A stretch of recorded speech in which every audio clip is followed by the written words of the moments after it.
Hi hello అండి, welcome to Kranti రంగాస్ world. ఈరోజు మన రెసిపీ టేస్టీగా మష్రూమ్ మసాలా కర్రీ ఎలాగో చూసేద్దాం.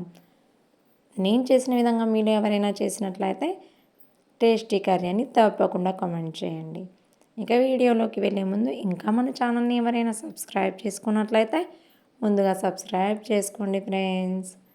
ఇక వీడియోలోకి వెళ్ళిపోతే మష్రూమ్ కర్రీ కోసం ముందుగా ఓ ప్యాకెట్ మష్రూమ్ తీసుకున్నాను. చూసారు కదా, మన కవర్లోంచి చూస్తే ఎంత ఫ్రెష్గా కనబడుతున్నాయో, ఓపెన్ చేస్తే ఇలా డస్ట్ ఉంటాయి. ఇప్పుడు దీనిపైన ఉన్న డస్ట్ని పీల్ చేసుకోవటానికి ఈజీగా మనం చేత్తోనే రిమూవ్ చేసుకోవచ్చు. ఇలా అన్నీ నీట్గా తీసేసుకుని ఈ మష్రూమ్ని ఉప్పు వేసిన నీళ్ళల్లో ఉంచుకోవాలి. ఇలా ఉప్పు వేసిన నీళ్ళలో వేయటం వల్ల అందులో ఉన్న డస్ట్ మొత్తం క్లియర్ అయిపోతుంది.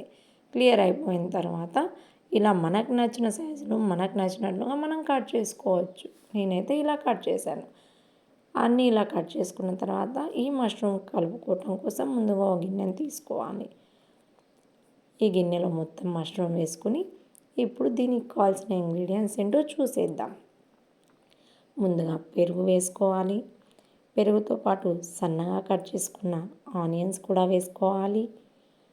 అలాగే ఉప్పు, ధనియాల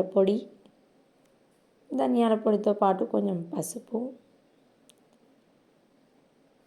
ఇప్పుడు కారం మనం ఎంత స్పైసీ తినగలిగితే అంత, మనం తినగలిగినంత మనం వేసుకోవచ్చండి. అలాగే జీలకర్ర పొడి, దీంతో పాటు కొంచెం గరం మసాలా అన్నీ వేసి ఒకసారి కలుపుకోవాలి. కలుపుకున్న తర్వాత సన్నగా కట్ చేసుకున్న కొత్తిమీరను కూడా ఇందులో యాడ్ చేసి ఇలా మొత్తం ఒకసారి కలిపేసి మూత పెట్టి అరగంట పాటు పక్కన పెట్టేసుకోవాలి. అరగంట తర్వాత ముందుగా ప్యాన్ పెట్టుకొని తాలింపు కోసం ఆయిల్ వేసుకుని జీలకర్ర, కరివేపాకు, ఆవాలు అన్నీ వేసి కరివేపాకుని చిటపటలాడనివ్వాలి.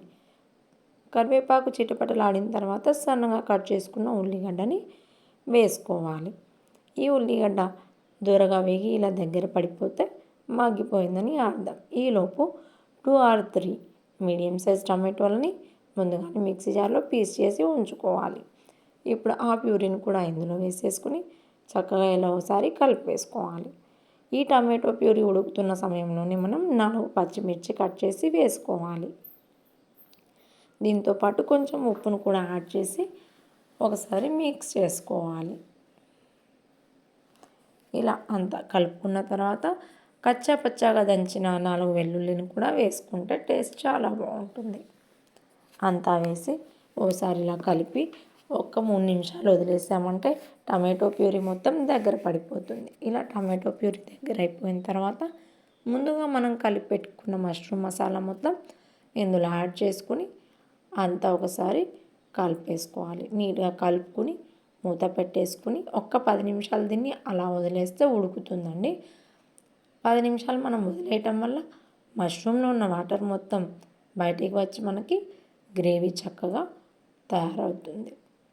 చూసారు కదా, ఇలా తయారైన తర్వాత మరో 2 నిమిషాలు ఉడికించుకొని కొత్తిమీరని కట్ చేసి వేసుకోవాలి. మీ దగ్గర పుదీనా ఉంటే వేసుకున్నా కూడా చాలా బాగుంటుంది.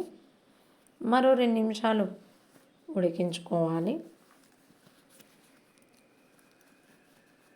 మనకి కర్రీలోంచి ఆయిల్ పైకి తేలే వరకు ఉడికించుకుంటేనే మనకి కూర తయారైందని అర్థం. మరో 3 నిమిషాలు ఉడికించిన తర్వాత చూసారు కదా, ఇలా ఆయిల్ పైకి వచ్చేసింది. ఇలా వస్తే మన tasty mushroom masala curry ready అయిపోయిందని అర్థం. ఓకే ఫ్రెండ్స్, నా వీడియో మీకు నచ్చినట్లయితే ఫ్యామిలీ అండ్ ఫ్రెండ్స్కి షేర్ చేయండి. అలాగే లైక్ చేసి సబ్స్క్రైబ్ చేసుకోండి ఫ్రెండ్స్.